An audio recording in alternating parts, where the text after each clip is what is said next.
Senate will come to order for this March 7th, Monday. Roll call, please.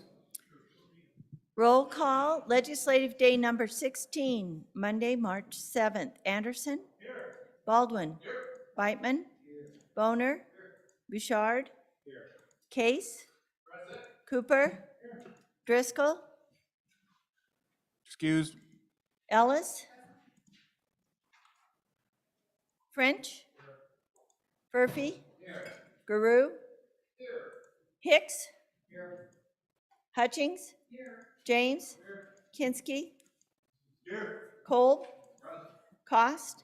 Here. Landon? Here. McEwen? Here. Nethercott? Here. Pappas? Here. Perkins? Excused. Excused. Rothfuss? Here. Salazar? Here. Schuler? Here. Scott? Here. Steinmetz? Here. Wasserberger? Here. Driscoll? Here. President Dockstader. Here. 29 present, 1 excused. Prayer by Pastor Sean Sells of Calvary Chapel. Pastor, welcome.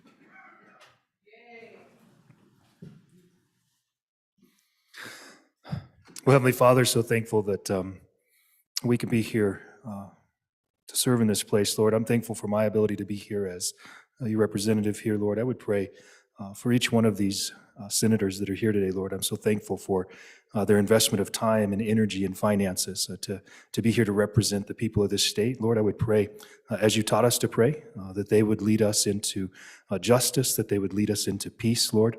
I would pray, Lord, that you would give them great wisdom, that the decisions they make would be focused on accomplishing good over evil, Lord, that they would be a people who would be protected from attacks that come against them. Lord, I would pray for peace to reign in this place, that there would be good opportunities for conversations, that hurt relationships would be restored, that the people who are here serving would have opportunity to serve together and enjoy each other's company. And through that, Lord, they can come to better conclusions as representatives of the people of their districts, Lord. We pray this in Jesus' name. Amen. Amen. Senator Grew, would you start us in the pledge? I pledge allegiance to the flag of the United States of America and to the republic for which it stands, one nation under God, indivisible, with liberty and justice for all. Thank you. Just take a note, folks. Our good Pastor Sells has recently been featured in this magazine, Cheyenne Living. If you turn to the center part, it says the Sells, Family and Faith. It's a nice article about him. I think we'll have him sign this before he leaves today.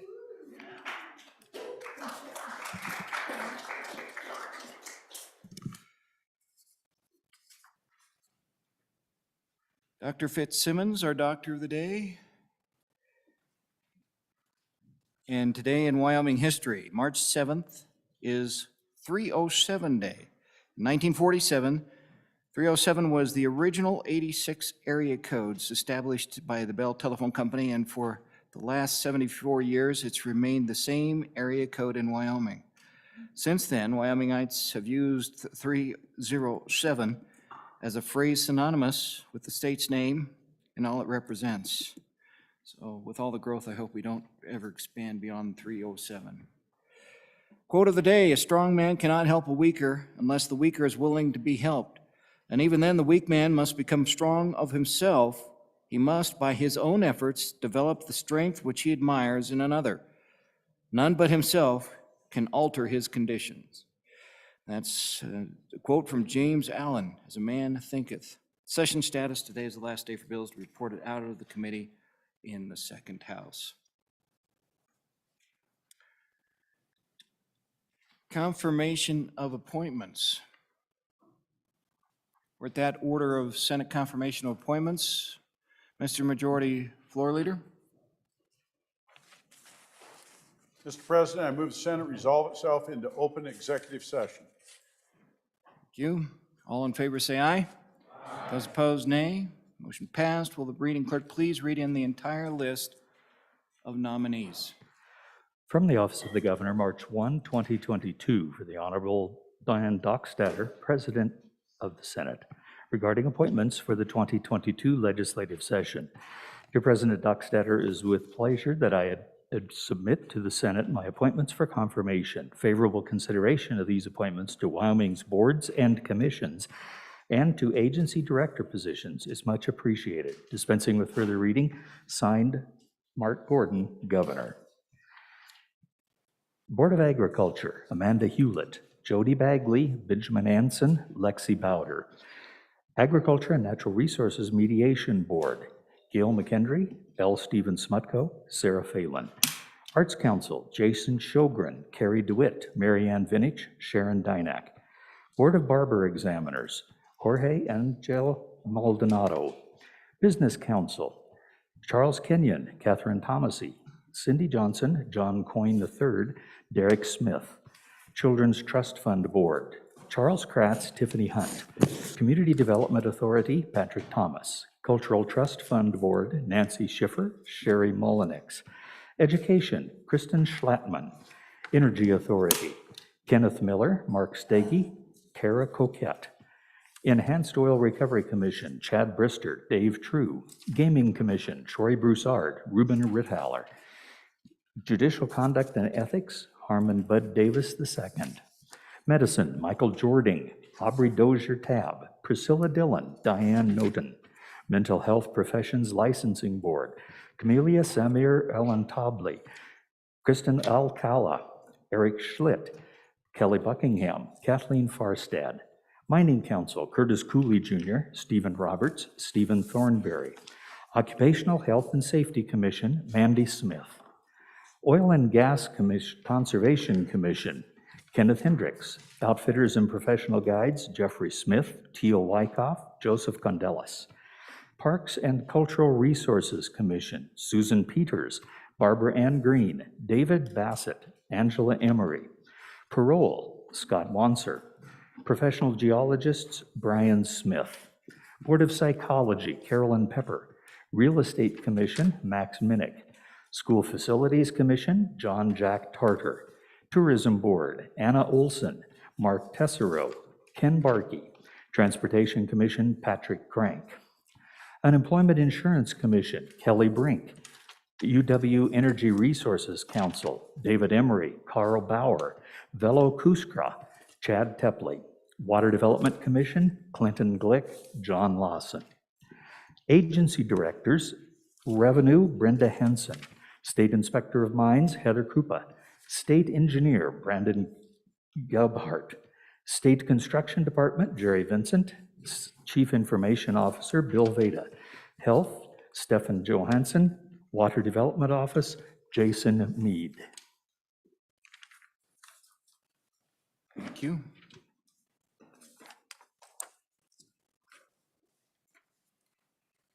All right. Does any member wish to remove any of the names from the consent list? Senator Case, then Senator Driscoll. Yes, thank you, Mr. President. I would like to move Kara Choquette from number 32 Energy Authority.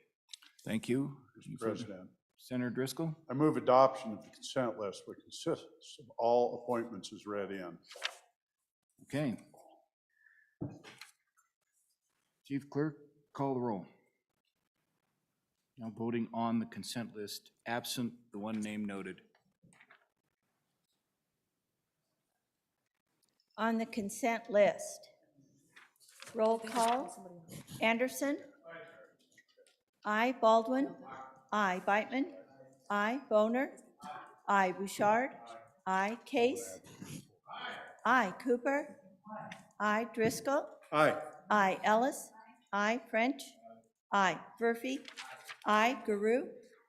Aye. Hicks? Aye. Hutchings? Aye. James? James, no. Kinski? Aye. Cole? Aye. Cost? Aye. Landon? Aye. McEwen? Aye. Nethercott? Aye. Pappas? Aye. Perkins excused. Rothfuss? Aye. Salazar? Aye. Schuler? Aye. Scott? Aye. Steinmetz? Aye. Wasserberger? Aye. President Dockstetter? Aye. Closing vote. Closing vote closed. On the consent list of appointments, 28 aye, 1 no, 1 excused. By your vote, the appointments on the consent list have been approved. Let's go back on the one vote. Did you wish to speak to that, Senator Case, at all, or just call for the vote? Call for the vote. Chief Clerk, call the roll, please.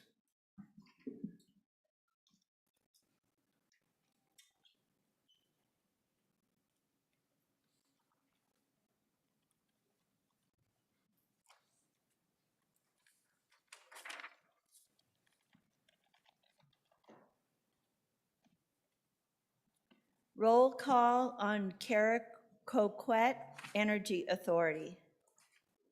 Anderson? Aye. Baldwin? Aye. Beitman? Aye. Boner?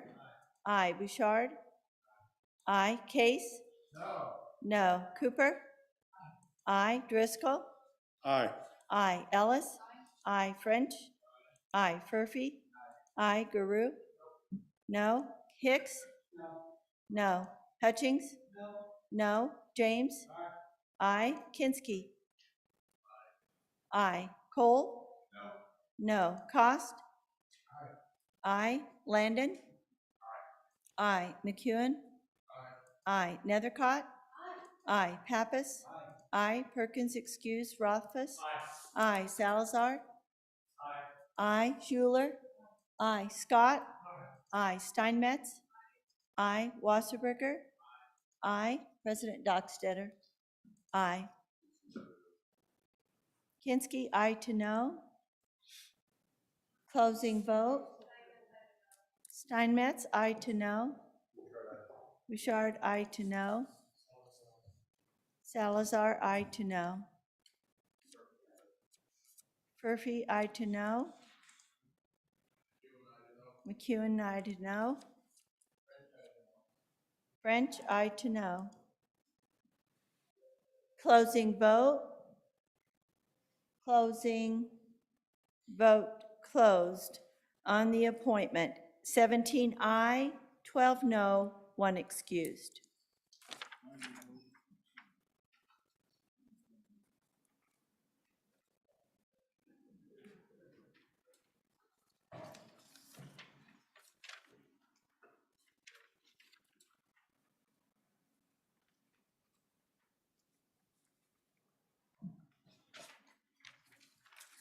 By your vote, the appointment of Kara Chukwot has been approved.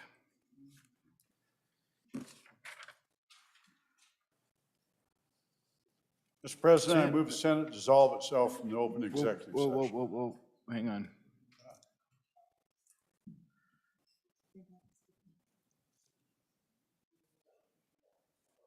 Reader, will you read in the next appointment, please?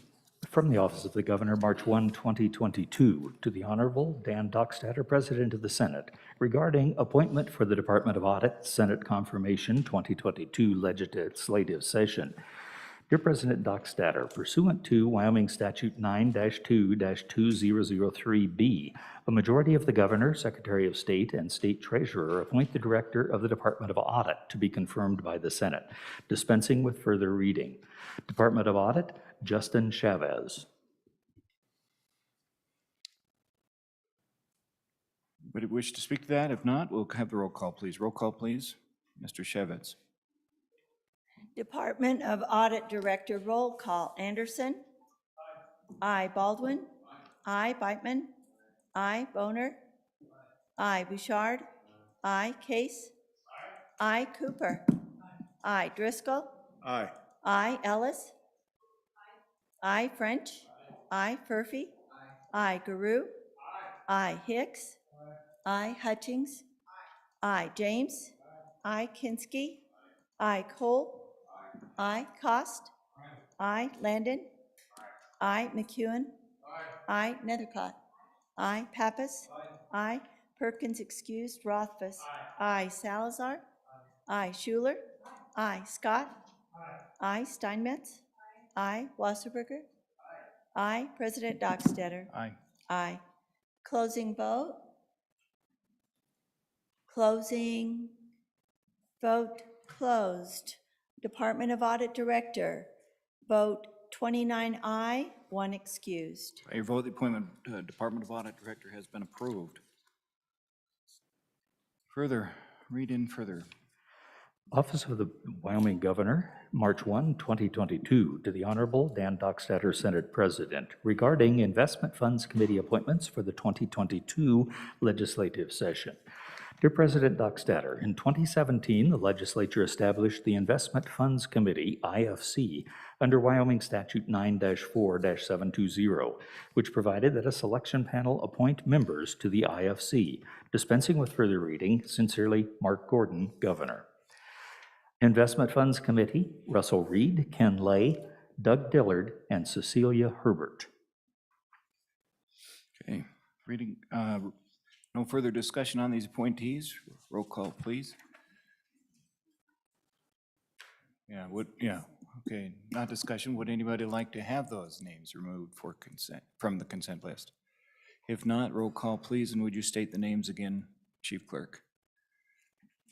Investment Funds Committee, as a consent list, Russell Reed, Ken Lay, Doug Dillard, and Cecilia Herbert. Roll call. Anderson? Aye. Baldwin? Aye. Beitman? Aye. Boner? Aye. Bouchard? Aye. Case? Aye. Cooper? Aye. Driscoll? Aye. Aye. Ellis? Aye. French? Aye. Murphy? Aye. Guru? Aye. Hicks? Aye. Hutchings? Aye. James? No. Kinski? Aye. Kolb? Aye. Cost? Aye. Landon? Aye. McEwen? Aye. Nethercott? Aye. Pappas? Aye. Perkins excused. Rothfuss? Aye. Salazar? Aye. Schuler? Aye. Scott? Aye. Steinmetz? Aye. Wasserberger? Aye. President Dockstader? Aye. Closing vote. Closing. Vote closed. IFC appointments, 28 aye, 1 no, 1 excused. By your vote, the IFC appointments have been approved. Further appointments? Is that it? Okay. Mr. Majority Floor Leader. Now I'll do it. Yeah. Mr. President, I move Senate dissolve itself from open executive session. Motion. All those in favor say aye. Those opposed, nay. Now out of open executive session.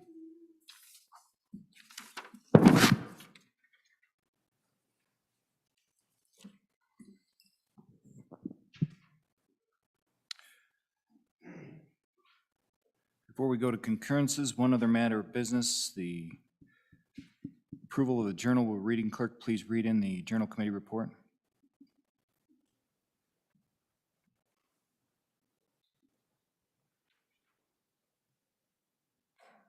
Mr. President, your Journal Committee reports that the Journal of March 4, 2022 has been read and recommends that it be approved. Senator Kolb, Chairman. Thank you. Any objections? There being none, report is adopted. Now let's move on to concurrences.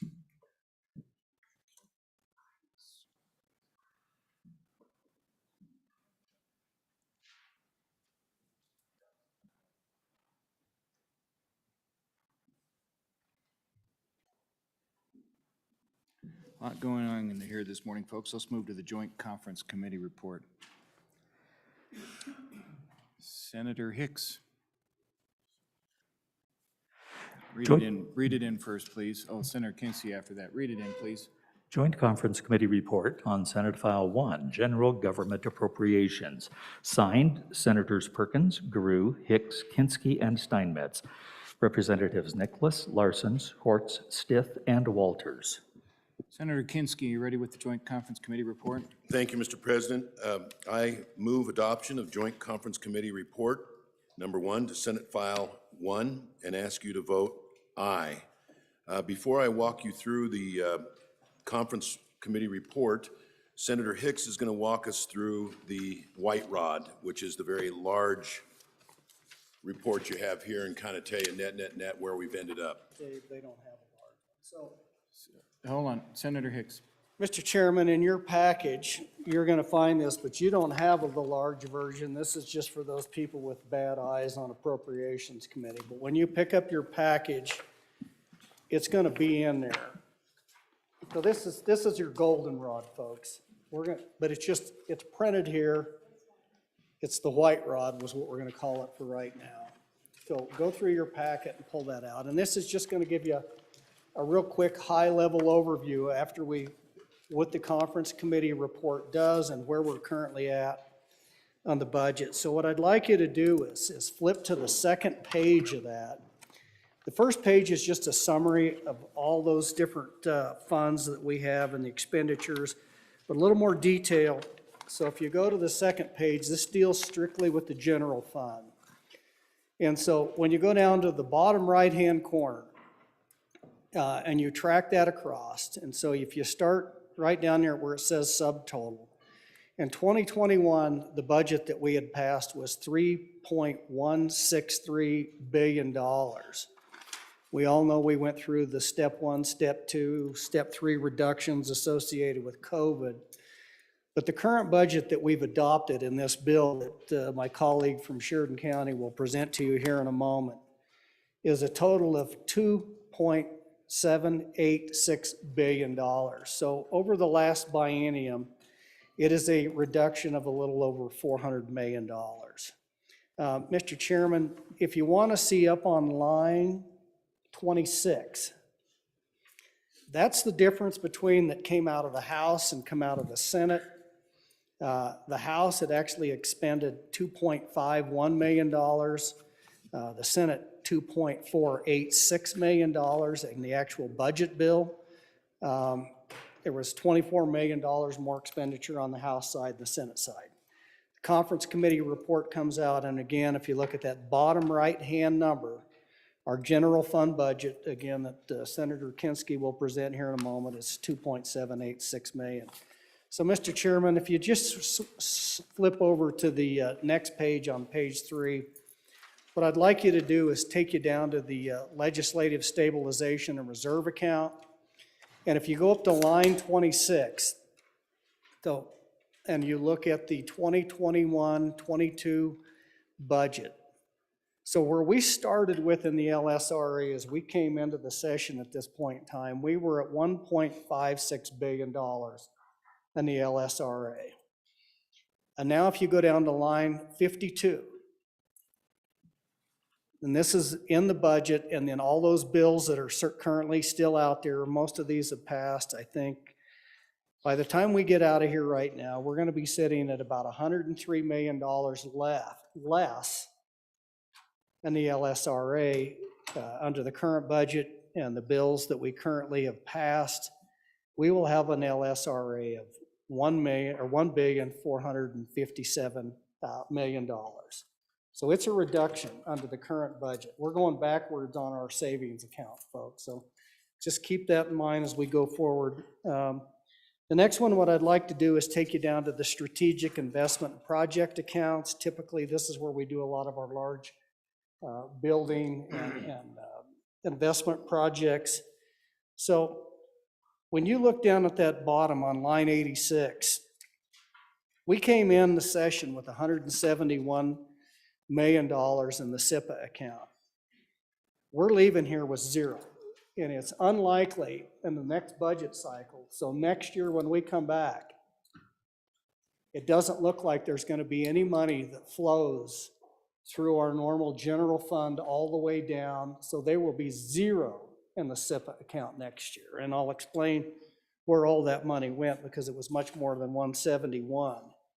So if you flip over to the next page,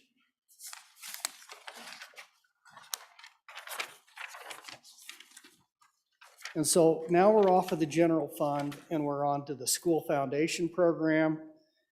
If you go down to line 16 on the school foundation program, and you go all the way across to column X, and you see that $127 million. That's the structural deficit that we currently have in K through 12. So that's coming out of the LSRA. It's one of the reasons we continue to see a drawdown is we still have that structural deficit. The projected deficit for this budget is 127 million.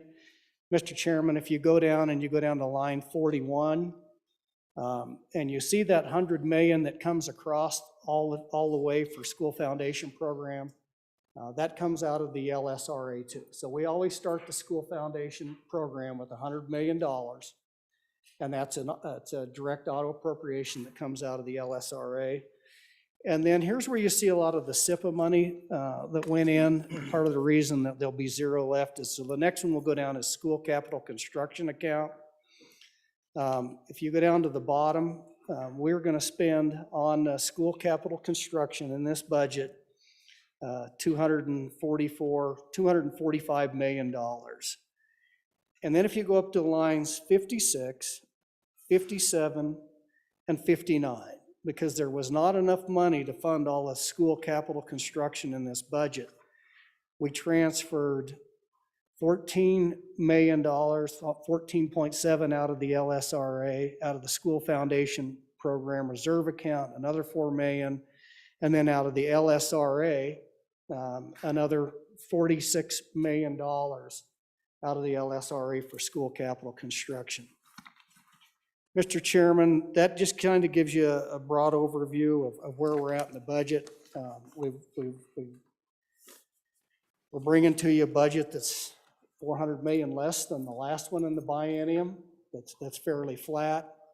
You can see where we're at with our capital construction, but right now, as we're sitting today, we're $103 million down on the LSRA, and you can see where our structural deficits are at. Mr. Chairman, if there's no questions, I would ask that Senator Kinski now present the budget. Senator Kinski. Thank you. Just a minute, we have a discussion from Senator Scott. Senator Scott? Mr. President, I had a little difficulty understanding all the school capital construction and how that fits in, but it looks to me like that's large enough to essentially account for the decline in the LSRA and then some, that's the thing that is really eating at the LSRA. I recognize the school operating one is too, but that we're so constrained by the federal maintenance of effort requirements under the stimulus, we can't do anything about. Am I misreading things? You take that, Senator Hicks? All yours. Mr. Chairman, the answer to the question is that's part of the answer to the question, is because of the federal maintenance effort. We didn't have a lot of latitude last session to significantly, I don't think significant, we were looking at a 6% reduction in the school foundation program. But because of those constraints and the fact that we didn't get any concurrence with our colleagues down at the other end of the building, we still have baked into the foundation program that structural deficit. Some of that may have been associated with the maintenance effort. Whether it was all in there, I don't believe so. Anyway, and you'll see some additional stuff coming through the budget that deals with the school foundation program related to the ECA that my colleague will talk about. But most of the drawdown in the LSRA, as far as the school foundation program, just deals with the block grant. The other stuff that came out of the LSRA is not a maintenance and effort for school capital construction. We just chose to go ahead and fund that $288 million and pull out of the SIPA and the LSRA to do that at this point in time. I got to reiterate, there is zero money available next year in the supplemental for any construction dollars under this budget. Zero. I don't know if that answers, the answer to the question is probably and maybe, but we don't know how much of that was related to a maintenance effort out of that 128 million. Maybe I misunderstood the question. Thank you, Senator. Looks like we do have a follow-up. Senator Scott? Yeah, Mr. Chairman, follow up. What I'm trying to figure out, Mr. President, I know that, I don't think capital construction is at all influenced by the maintenance of effort. The the block grant is, we could have cut somewhere maybe in the 30 to 40 million range out of that if the House had been agreeable, but they weren't. Relatively small potatoes in this league. But the question I've really got, it looks to me like if we could solve the school capital construction financing problem so that we were financing that out of an ongoing source, we could have eliminated the drawdown we're seeing in the LSRA. And I'm wondering, am I understanding the numbers right there, or am I missing something in that? Senator Hicks, go ahead. Mr. Chairman, I believe that's an accurate portrayal of exactly what's going on here. So yes. Okay. Further discussion before we go to Senator Kinski. All right, Senator Kinski, all yours. Thank you, folks. You have, this time you do have a rather large set of XLS sheet that is titled at the top, Joint Conference Committee, JCC Summary Report for 22 SF1. And what this does is explains in English the conference committee report, which is the actual document that we'll be voting to adopt or to reject. So turning our attention to the spreadsheet, on page 1, these are the amendments that were identical between the House and the Senate. And so just make it even, Stephen, we adopted the first 8 of the Senate amendments, and then took the next House amendments, and that's what Ds and As, Ds and As, and Ds and As you see there under JCC action. It says D, we delete the one amendment and we adopt the House amendment. Line 3, we delete the Senate amendment, and then next line, we adopt the House amendment, all the way down. As I go through this report, I'm not gonna bother with how much of the House or how much of the Senate we adopted or further amended, but I'll simply give you what the net effect of each is. I'm going to skip this page, which is all the identicals, because we're familiar with those as they came over, and they were not the subject of any great debate in the conference committee, because under our rules, anything that's identical in each bill is not subject to negotiation or discussion in conference committee. Those items could only be reopened if we went to a free committee. So turning to page 2, item 33, this allows the governor to draw upon the budget for the FNRPA, Federal Natural Resources Planning, to assist the Attorney General in assisting local county attorneys in litigation relating to hunting issues between the U.S., the state, and federally recognized Indian tribes. There's one case that's very prominent that went to the U.S. Supreme Court that is back in county court, and that county attorney needs help. Line 34 deletes the deletion of some reports. The net effect of line 34 is we require all of a series of reports. If the governor chooses to veto the requirement for those reports, we also have the same reports required in HB 146 and Senate File 112.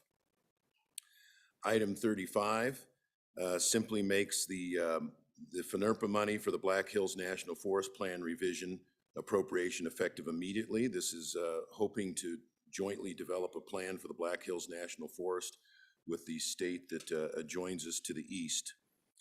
Item 36, this is the $445,000 for the publication of the ballot initiatives, constitutional amendments.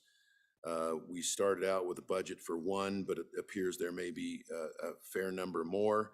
And this footnote simply says any of those funds that are not expended by December 31 of this year shall revert.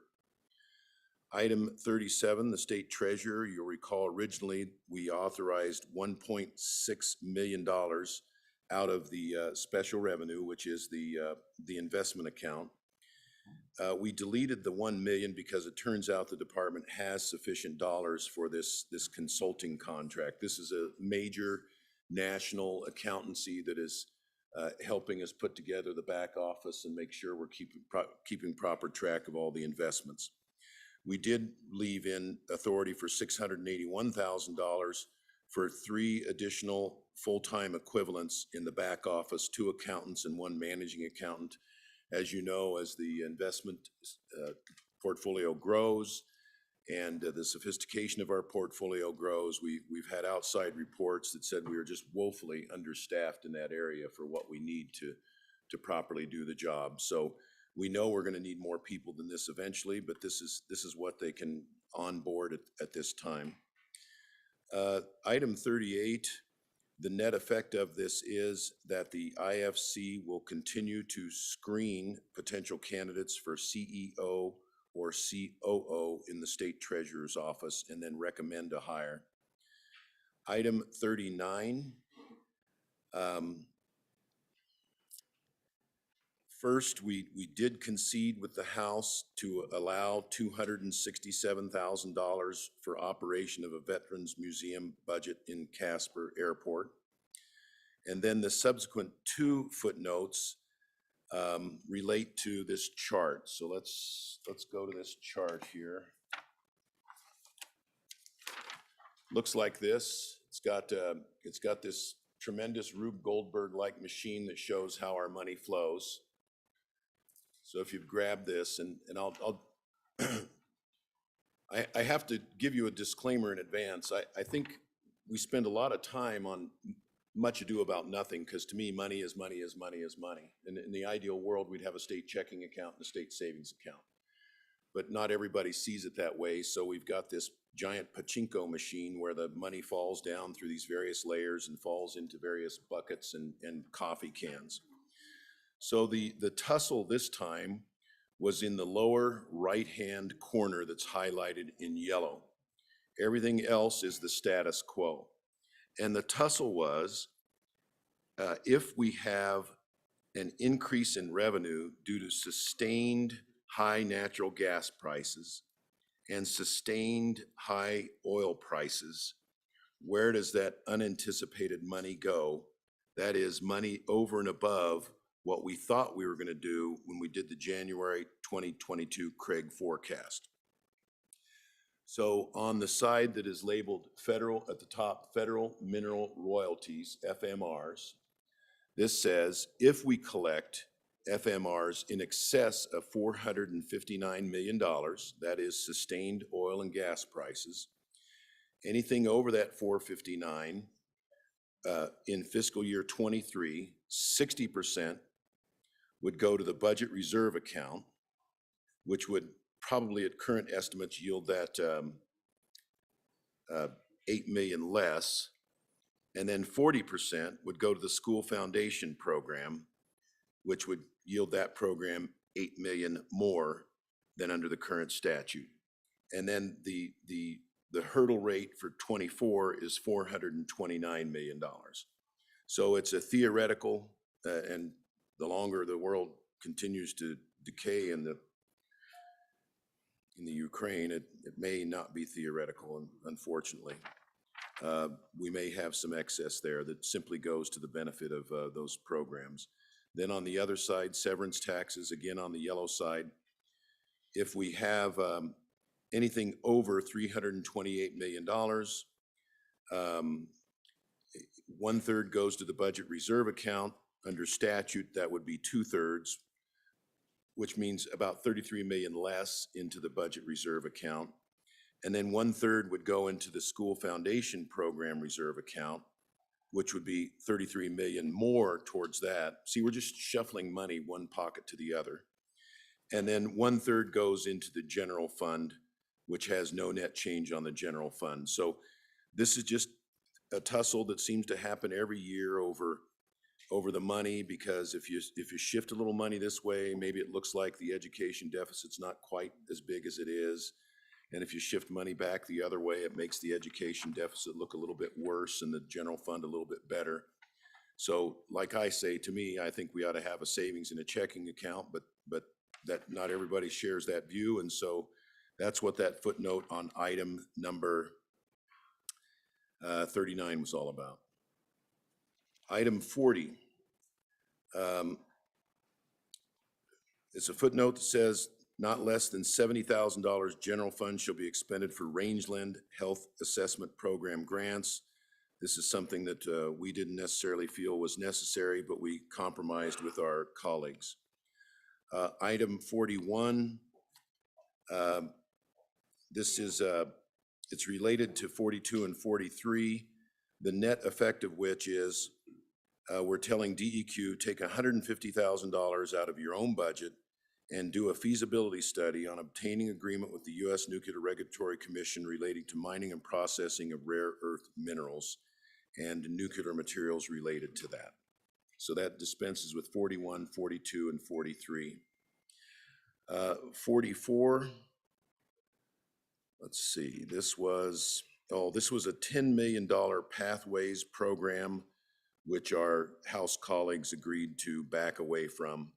And that takes care of 44 and 45. It was a $10 million new pathway program with a match, and they agreed to recede from that $10 million addition to the budget. 46. Yeah, 46 would just clean up a technical correction. 47. This is the amends footnote 8 to make $1 million immediately available for the acoustic study to improve our ability to hear in some of the more echoey rooms. Next page, 48 was a deletion. It's got a cousin in 61. We simply adopted the Senate position on some of these technical corrections. We both had a technical correction note. The draftsmanship on the Senate one in number 61 was better, so we deleted the House and adopted the Senate. On 49, this is authorizing the governor and the Department of Health to work with our delegation to try and negotiate a new matching percentage, presumably higher matching percentage for Medicaid program from the federal government that, quote, reflects Wyoming's household income, unquote. So what this is the match that we get from the federal government is based on the average income of the state. So you can imagine some poor southern states where they get a match of 60% or more. We get 50%. Every state around us gets more than 50% from the federal government. Well, somebody discovered that if you take the 23 counties of Wyoming and you exclude one particular county, our match goes from 50% to 60%, which is a pretty big jump. So we're asking the department, see if we can get a recalculation and treat that one area of the state as an outlier and recalculate our percentage. And then the next part of the note directs the department to see if some of the increased match that we've gotten during the COVID crisis can be extended further past the COVID crisis. I would add in both of these notes, we were careful to draft them so that people would not read them and see in it somehow Medicaid expansion. These are not stalking horses for Medicaid expansion. The note clearly says just for current Medicaid benefits and nothing else, the match. Okay, item number 50. This is $7 million that's available from the feds. If we put up $957,000, this is for Older Americans Act programs, typically nutrition programs. And we cut the appropriation in half. And we told the department, don't spend it immediately. Keep working to see if the feds are going to waive the requirement for a match. And also scratch around some of the programs that the senior centers are running now and that the department is running now could actually be used as the match without having to appropriate new money. That's the rationale for cutting the appropriation in half. And then if all else fails, just put the money on the table and grab that $7 million. Item 51 is the WIHIS program. This simply clarifies that the means testing, a more robust means testing is not due until June 30 of 2023, and further directs the department to see if they can negotiate with the federal government to turn this from 100% Wyoming General Fund into a cost share with the feds. Items 52, 53, and 54 are all part of the same bundle dealing with community juvenile justice boards, stabilization and expansion of juvenile justice boards, and obtaining data as we have historically from them. Okay, item 55.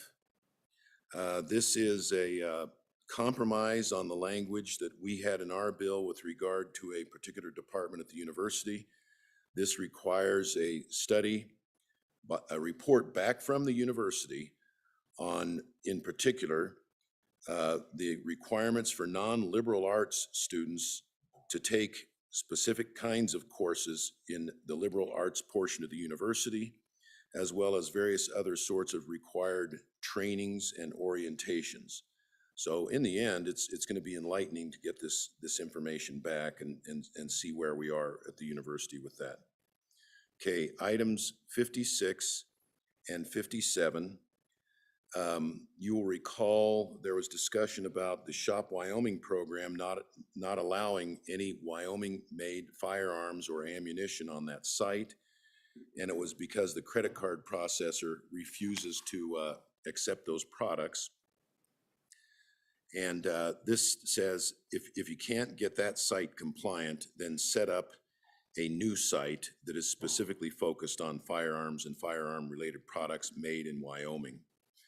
The portion that penalizes the university and the business council has been taken out, as it turns out that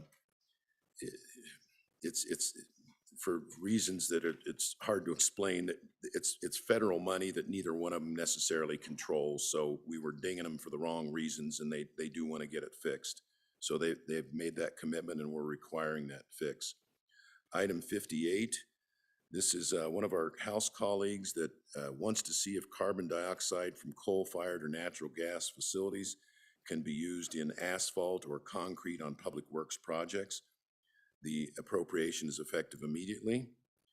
And then 59, this is a workload study. Originally it said district court judges, and it removes the reference to district court judges since we've already authorized the creation of additional provisions there, positions there.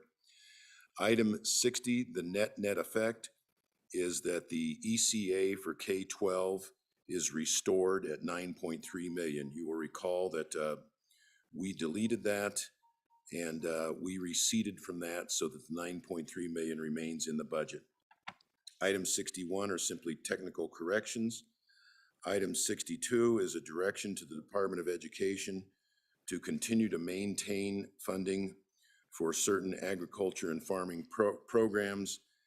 This is directed at, I know we're not supposed to use proper names, but Future Farmers, which is a tremendous program. We want to make sure that stays in place. 63 was a House colleague who wanted a report on the number of appeals for or against residential taxpayers, and it turns out that data is already available on the Department of Revenue's annual reporting requirements. And then 64 and 65 relate to these chart with the yellow boxes. We receded from what we desired in order to concede to their desire to direct some of this to the reserve accounts. Item 66, the net effect of it is $65 million is directed into permanent savings, $75 million is directed into permanent savings in the Permanent Mineral Trust Fund, and $75 million is directed into permanent savings in the Common School Public Land Fund. 67, this was originally a transfer from the penitentiary account to the solid waste account of $6 million. We cut that in half to $3 million. Item 68 was a proposal by one of our Senate colleagues for a smart contract research and development, and subsequently that was reduced, and I think our colleague made some calls and found out that dog was not going to hunt, regretfully. It looked like it had a lot of promise. 66 is an additional 10 million in employee compensation, which will help move them a tad bit closer to market. And then 70, energy matching funds. Of the $100 million we allocated to the governor, 10 million is for public infrastructure for commercial energy development with a 1-to-1 match. 71 is a study by the CapFin committee to look at cash-based budgeting and report back. And items 72, 73, and 74. 72 was a Wyoming's Tomorrow Scholarship Endowment, which our colleagues receded from. Originally, money was going to be diverted out of our revenue stream to create the Wyoming's Tomorrow Endowment. Our colleagues receded from that. That isn't a bill we'll be considering later. And then 73 was to increase the reserve account to 225%, which would have the net effect of having more money laying around that rather than tipping into permanent funds. Our colleagues receded from that one. And then finally, 74 was called the 13th check. This was a proposal to give all retirees an additional check in lieu of a cost of living increase. We were all concerned after everything we went through with Fire A that maybe we were going down the wrong path there because the fund looks solvent, but at one point Fire A looked solvent too. So we opted, we've got to be conservative on that one. So we backed away from that, but did concede on the pay raise for the employees. So with that, I will stand for questions. Questions for Vice Chair Kinski? Senator Scott. Mr. President, my question is going to relate to item number 66. And let me preface it by saying that given the amount of money we're spending this time, I'm disappointed we've been able to put so little into the various savings accounts, particularly the long-term ones. And am I right in thinking that the net effect of adopting this is there was going to be 75 million going into the Permanent Mineral Trust Fund and 75 million going into the Education Common School Fund, and that it's not going to go there, it's going to go to the reserve accounts where it will be spent in due course of time, or be available to be spent in due course of time. Is that a correct understanding? Let's let Senator Hicks take that one. Go ahead, Senator. So, Mr. Chairman, it's just the opposite of that. So the House amendment took it out of the permanent savings and directed it to the reserve accounts. They receded from that. So now that 75 million, as it originally came out of the budget and out of JAC, was 75 million to the Permanent Mineral Trust Fund, to the corpus, 75 million to the Common School Permanent Land Fund corpus. This House amendment intercepted that and took that and put it into the reserve accounts.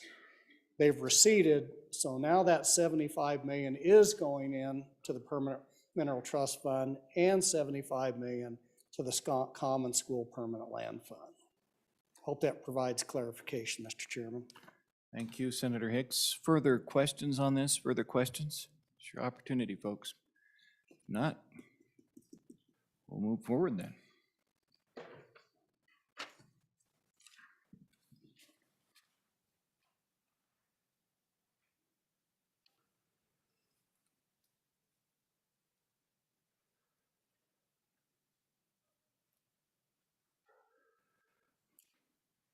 Motion is that the Senate do adopt the Joint Conference Committee report. The Chief Clerk will please call the roll. Senate File 1, Joint Conference Committee 01. Roll call. Anderson? Aye. Baldwin? Aye. Beitman? No. Boner? Aye. Bouchard? No. Case? No. Cooper? Aye. Driscoll? Aye. Ellis? I, French. No, Furphy. I, Guru. I, Hicks. I, Hutchings. I, James. No, Kinski. I, Cole. No, Cost. I, Landon. I, McEwen. No, Nethercott. No, Pappas. I, Perkins, excused, Rothfuss. No, Salazar. No, Schuler. I, Scott. I, Steinmetz. I, Wasserberger. I, President Dockstetter. I. Salazar? No to I. Closing vote. Closing. Vote closed. Joint Conference Committee Report number 1 to Senate File 1. 20 aye, 9 no, 1 excused. By your vote, you have adopted the Joint Conference Committee Report number 1 to Senate File 1. Senator Ellis, Thank you, Mr. President. May I have privilege of the floor? please do. Mr. President, I know we're all a little sleepy this morning, but maybe we'll dig deep and find some energy to welcome in a group of 6th grade students from Cheyenne's Pioneer Park Elementary School. They're joined by their teachers, Miss McKay and Miss Horn. So let's welcome them to the Senate. Pioneer Park Elementary.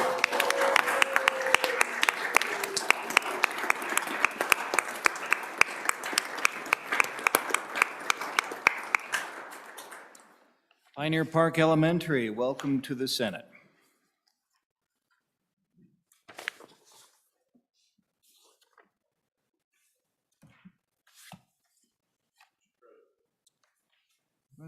Senator Driscoll.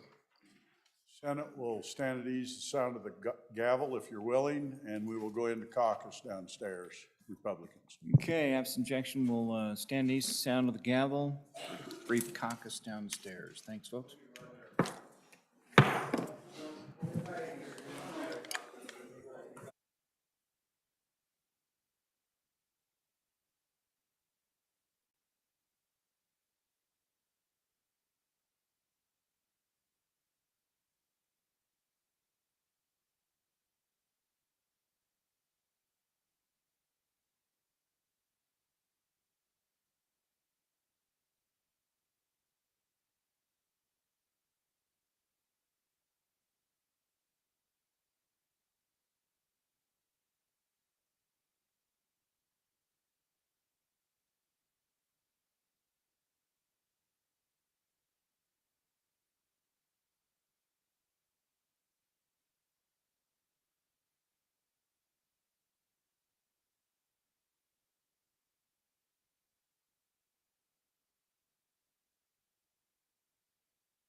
Senate will come back to order, folks. This is kind of the outline of where we're going with things. We'll do a couple of concurrences, we'll take care of second readings, then we'll move into the lunch hour. Thank you for your time just a moment ago.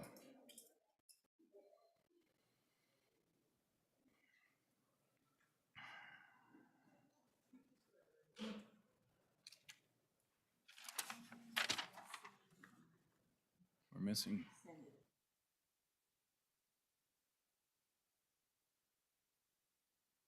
We'll just hold for a moment while we round up Senator Ellis. She's a big part of what happens next. Yeah, let's do that. Senator Anderson. Whoop, Senator Ellis. Let's get started with you.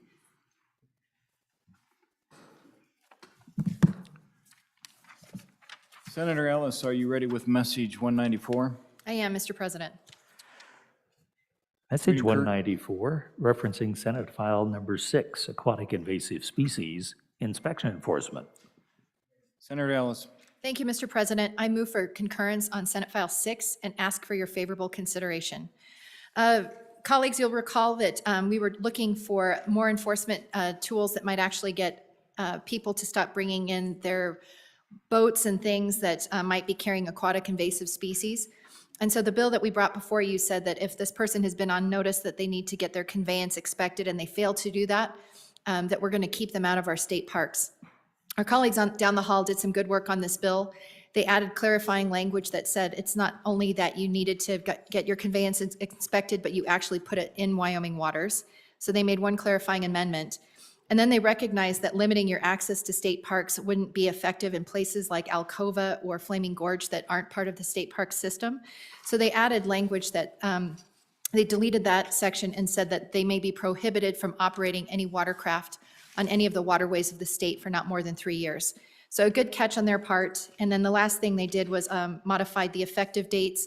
Rather than having kind of this complicated scheme, they just changed the effective date to January 1st, 2023, giving everyone a chance to write their rules and figure out how to enforce this. So overall, good changes. I'd ask for your aye vote.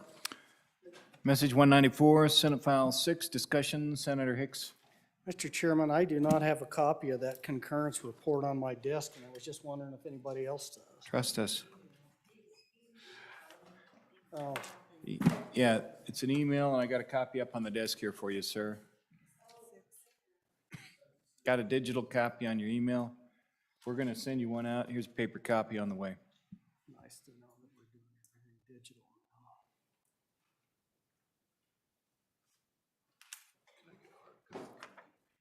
Well, we're doing that. Any further discussion? Any further discussion?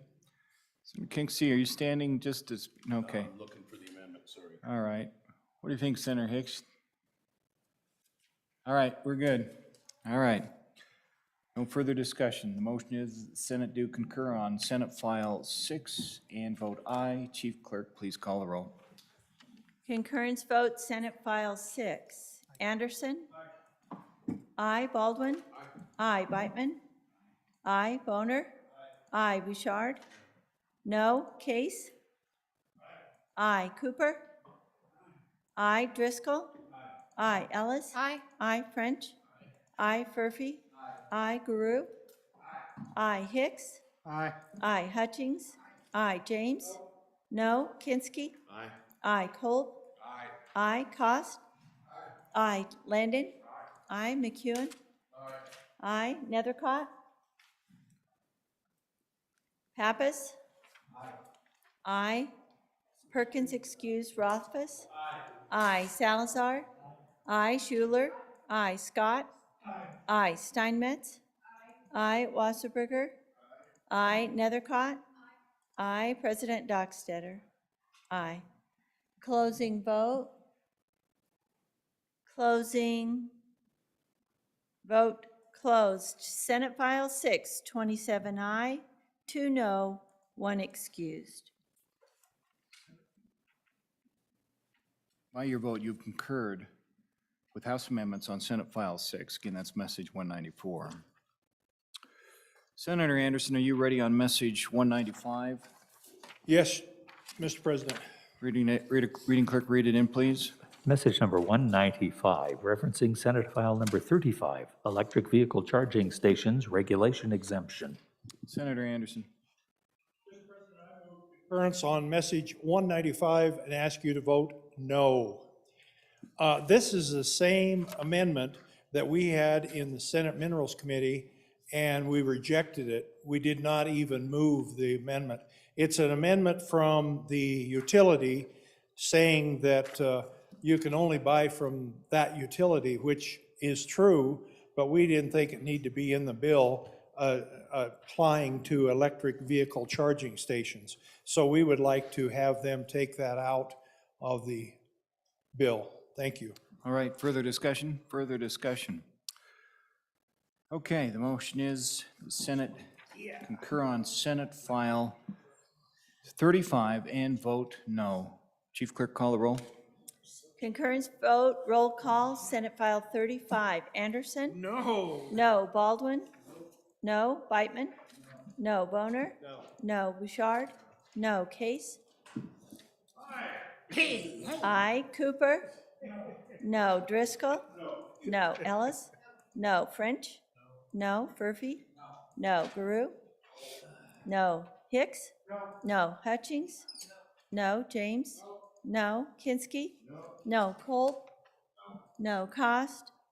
No. Landon? No. McEwen? No. Nethercott?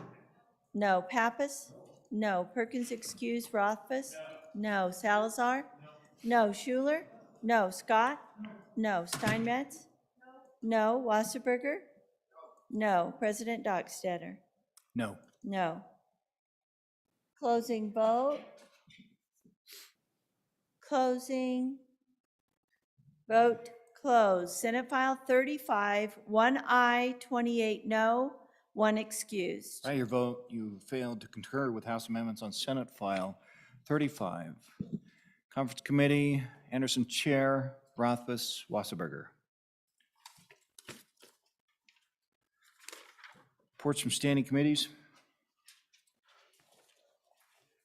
March 4, 2022. Mr. President, your Committee Number 8, Transportation, Highways, and Military Affairs, to whom was referred House Bill 44, Mobile Home and Vehicle Titles and Transfers, respectfully reports same back to the Senate with a recommendation that it do pass.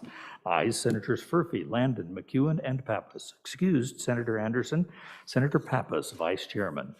March 4, 2022, Mr. President, your Committee Number 2, Appropriations, to whom was referred House Bill 53 engrossed, Military Department Discrimination or Harassment Grievances.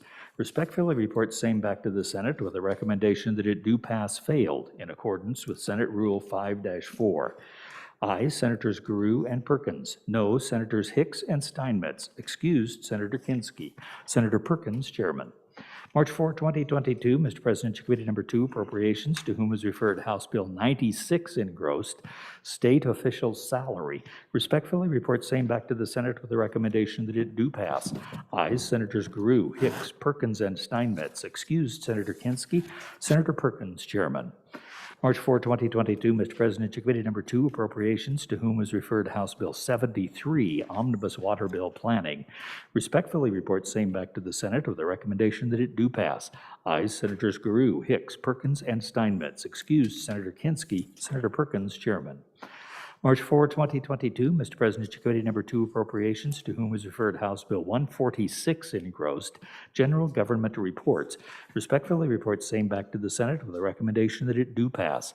Ayes, Senators Guru, Hicks, Perkins, and Steinmetz. Excused, Senator Kinski. Senator Perkins, Chairman. March 4, 2022, Mr. President, your Committee Number 2, Appropriations, to whom was referred House Bill 91 engrossed, County Officers' Salaries. Respectfully report same back to the Senate with a recommendation that it do pass amended.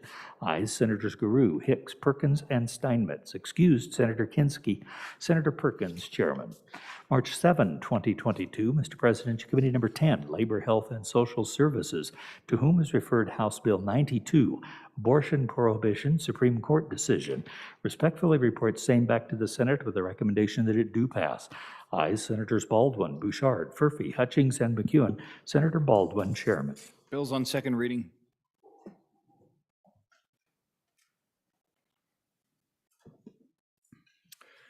Senate File 29, second reading of the Senate file. Read it in. Senate File beg your pardon, House Bill 29, Hathaway Scholarship Amendments, sponsored by the Education Committee, an act relating to Hathaway Scholarship Program. There's an amendment. Read it in. House Bill 29, second reading amendment number 1, delete. Senator Scott. Mr. President, I move adoption of this amendment. Mr. President, and my understanding is the amendment, because it involves money, is going to require a roll call vote. So if it doesn't, I would ask for it. Mr. President, what this amendment does is it basically is the standing committee amendment that was a 13 to 12 vote the other day. What it does is it says, let's increase the Hathaway scholarship amount by 20 percentage points. We have eroded, due to inflation, Mr. President, inflation in the college costs, we have eroded the value of the Hathaway scholarship by 40 percentage points since it started. The bill, as it is before us now, increases the amount by 10%. This is saying let's go to 20%. To do that, after we took extensive testimony in the standing committee,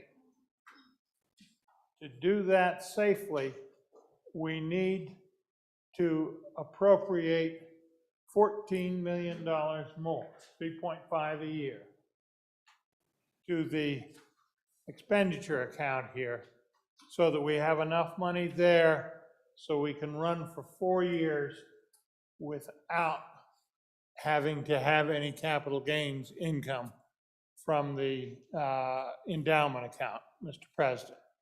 And that appears to us to be a safe thing to do.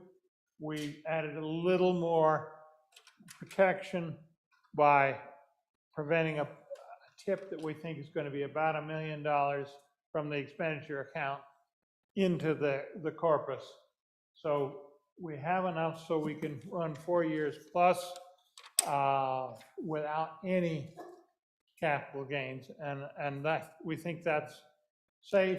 We still have a major task ahead of us, Mr. President, because we are eroding the value of this very successful program, because it is simply not keeping up with academic inflation. And Wyoming has been pretty good about keeping that down, more successful, Mr. President, than I think many other states witnessed. The fact the University of Wyoming is still about the cheapest of the land-grant colleges you can go to, in spite of the tremendous value that we're offering there. So, Mr. President, that's the amendment. It does have that 14 million appropriation from the stabilization account, our reserve account, because that's where the money is. And I think it is an excellent way to deal with the situation, to take advantage of the good times we have right now, because our kids are really losing out as this scholarship erodes, and we need to put a stop to it. So for all those reasons, Mr. President, I urge adoption of the amendment. We are on second reading amendment number 1 to House Bill 29. Senator Hicks. Mr. Chairman, I am not going to reiterate the entire conversation that we had on this Friday and why the Senate deleted this and defeated this in the current bill. But just a couple of highlights is this just looks out about 4 years and adds money in there, but it creates a structural increase in the Hathaway scholarship. And we have seen no actuarially tables to this when we get out 30 years. The previous stuff that we've received shows that we may be at 50-50 at the current scholarship level. My concern is we're starting to run into a situation. Under the current bill as it sits today, it's a 10% increase. This moves it to a 20% increase and builds that into the equation and moves that forward. And if you look at the bill, it only goes out to 2026, 27, out that far. Without running the actuarially tables on this, but you could see by the projections that were presented associated with this, You're starting to move in a direction that we get down there, and pretty soon, 10 years down the road, we're not actuarially sound on the Hathaway, which means this body's gonna have to come back and dump general fund money into the corpus of the trust. And so the 10%'s good. We think that'll work. 20%, folks, is gonna run you down the road to a point where you may be actually to the point where you're either gonna have to reduce it or you're gonna have to start putting general fund money in there to be able to pay for it. And so without those actuarially tables, 10% will work, 20% is pretty uncertain, folks. Vote no. Further discussion on the amendment? Further discussion? Do we want to go back to Senator Scott? We're ready for the question. Question being called. This is on second reading amendment number 1 to House Bill 29. It involves money. Please call the roll. Roll call, second reading amendment number 1, Senate File 29. Anderson? Aye. Baldwin? No. Beitman? No. Boner? No. Bouchard? No. Case? No. Cooper? No. Driscoll? No. Ellis? Aye. French? No. Furphy? Aye. Guru? No. Hicks? No. No. Hutchings? No. James Conflict? Kinski? No. No. Kolb? No. Cost? No. Landon? No. McEwen? No. Nethercott? Aye. Pappas? Aye. Perkins excused. Rothfuss? Aye. Salazar? No. Schuler? Aye. Scott? Aye. Steinmetz? No. Wasserberger? Aye. President Dockstader? No. Closing vote. Closing.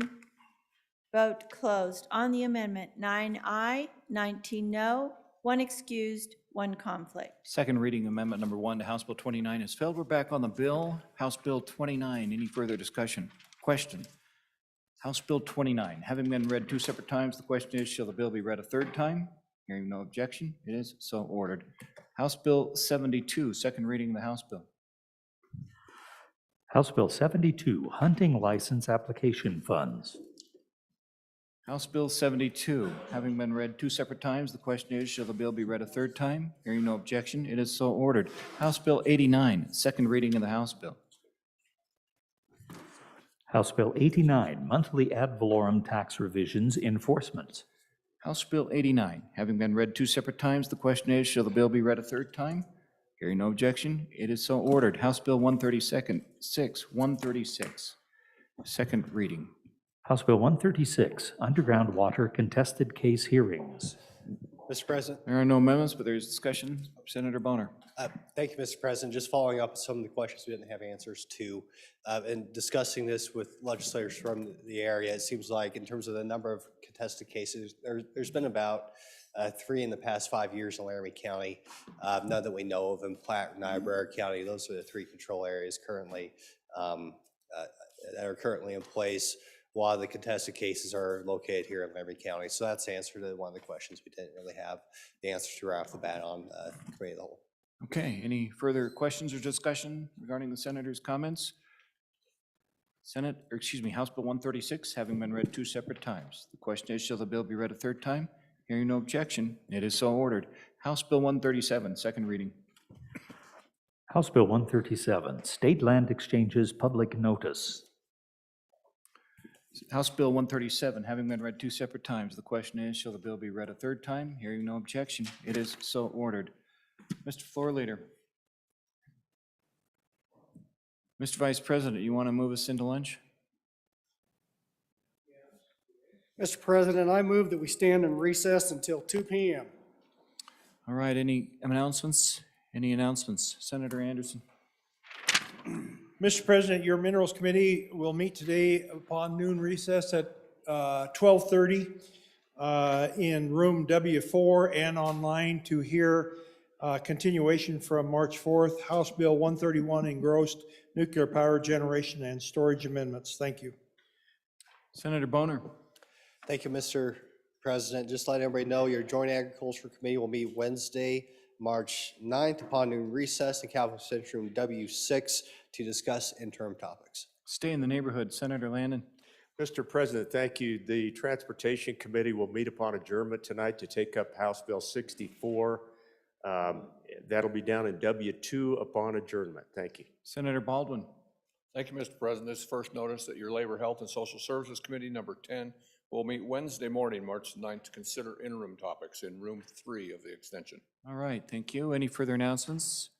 Senate will stand recessed until, Senator Ellis, the Senate will stand recessed until 2 p.m., 2 o'clock.